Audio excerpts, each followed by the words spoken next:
Hi, welcome to the Resources Roadhouse. I'm Wally Graham. I'm at the RIU Sydney Resources Roundup.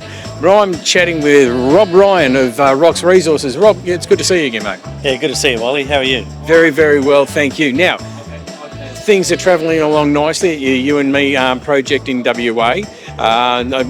You're in the middle of a PFS, is that correct? Correct. So we're working on our PFS now, so that should be due out by the end of June. The forward plan is to look at sort of a 750,000 tonne per annum operation where we should have a sort of head grade around that sort of 4.5 to 5 grams per tonne. So it should be quite a productive mine. All right, so you've got it at that sort of stage. What else do you expect to sort of the PFS to bring you? So you must be diving into this study, not knowing things are going to happen, but half expecting things to happen. Yeah, 100%. So with the PFS due out at the end of June, we'll launch straight into a definitive feasibility study, which will take about sort of 12 months, about 6 months from there for financing. So ideally, in about 2.5 years, we want to be in a position where we're pouring our first gold bar.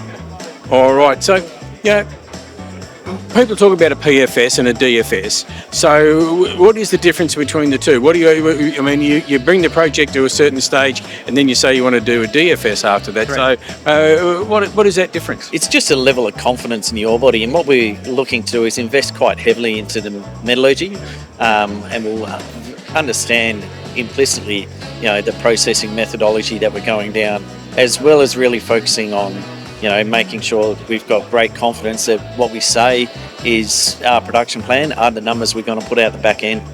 All right. So, and the UME project, that's pretty much the focus of the company, isn't it? Correct.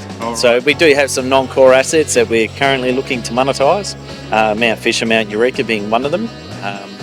And the whole idea is if we're able to bring some extra funds on board, then we'll be able to pump that money straight into drilling at UME.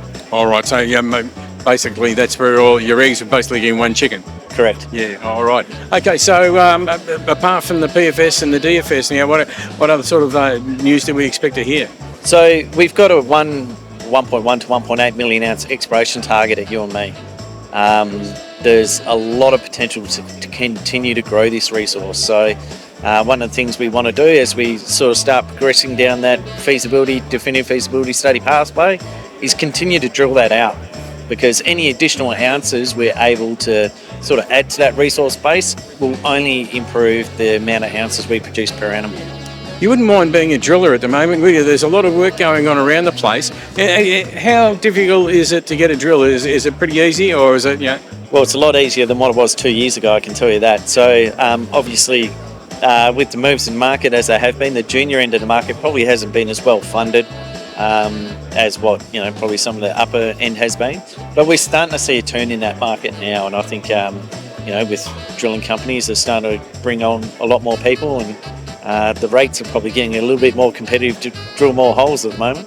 All right. Well, when you start drilling those holes, let us know what's going on. Let us know what happens with the PFS, so then we can follow you in the DFS.